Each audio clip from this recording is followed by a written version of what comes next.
L'énergie électrique est une des forces de la nature. Nous la voyons de façon naturelle à travers le tonnerre, qui emporte avec lui 50 000 volts et une des expressions plus fortes de la nature.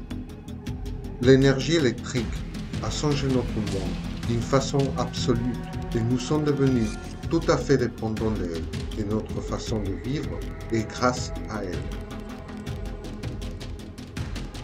Mais comme toutes les énergies que nous pourvoit l'univers, elle nous emporte aussi des dangers. C'est pour ça qu'il est très important de conserver les mesures de sécurité pour un système électrique. Les mauvaises installations électriques produisent le 80% des incendies. Mais avant de parler de l'énergie électrique en elle-même, nous allons regarder les concepts les plus basiques. Pour cela, on va utiliser une analogie avec l'eau. Si bien l'eau et l'électricité ne marchent pas très bien ensemble, l'analogie va nous permettre de comprendre très facilement ce qui est le courant électrique. Commençons par le voltage. Le voltage, en faisant l'analogie, est la quantité d'eau qui sort du tuyau. Plus on ouvre le tuyau, plus de eau on aura. Ce qui veut dire, dans l'analogie, une meilleure quantité de voltage.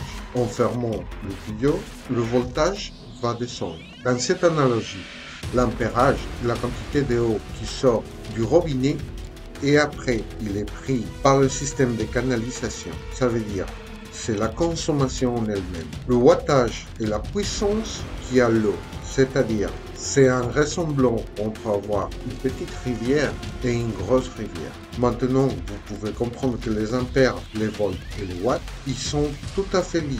Puisque nous avons déjà compris les concepts basiques, on va parler du risque qui correspond. Maintenant, imaginons que nous avons un système électrique dans la maison et nous voulons coloquer 40 lumières qui font 100 watts chacune. Ça voudrait dire qu'on a 400 watts, ce qui divisé par 220, qui est le voltage, nous donnerait 18,18 ampères. Cette quantité, elle est déjà en dessous de la moyenne qui a été considérée par sécurité dans les panneaux électriques, puisque dans le panneau électrique, nous avons un thermique qui est fait pour 16 ampères. De la même façon que les prises électriques et les connecteurs, ils sont déjà réglés pour 16 ampères. Dans ce cas-là, si on mettrait les 40 lumières de 100 watts, automatiquement, on rechargerait le système électrique en produisant un incendie.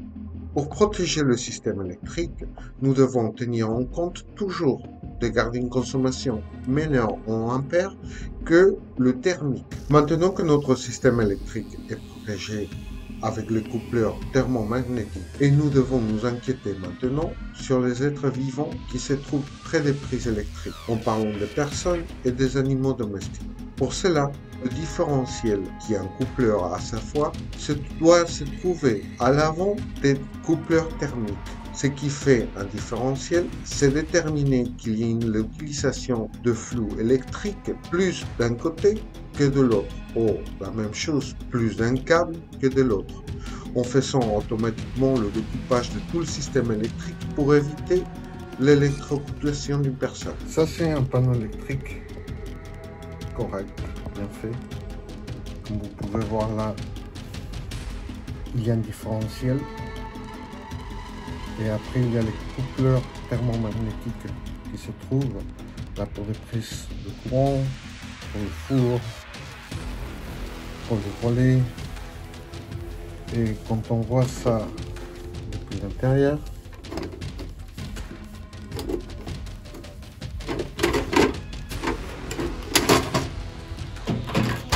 on va se trouver avec quelque chose comme ça.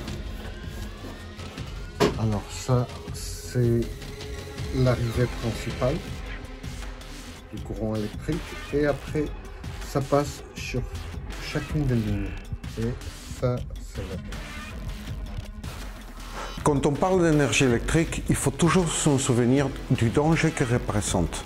Alors, il faut toujours penser à le système électrique doit toujours avoir 3 câbles, 2 faces et un pour la terre. Et le diamètre des câbles doit être raisonnable avec la consommation.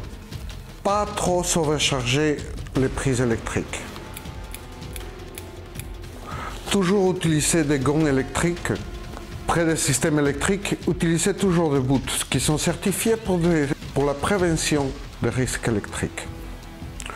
Toujours utiliser des lunettes de sécurité.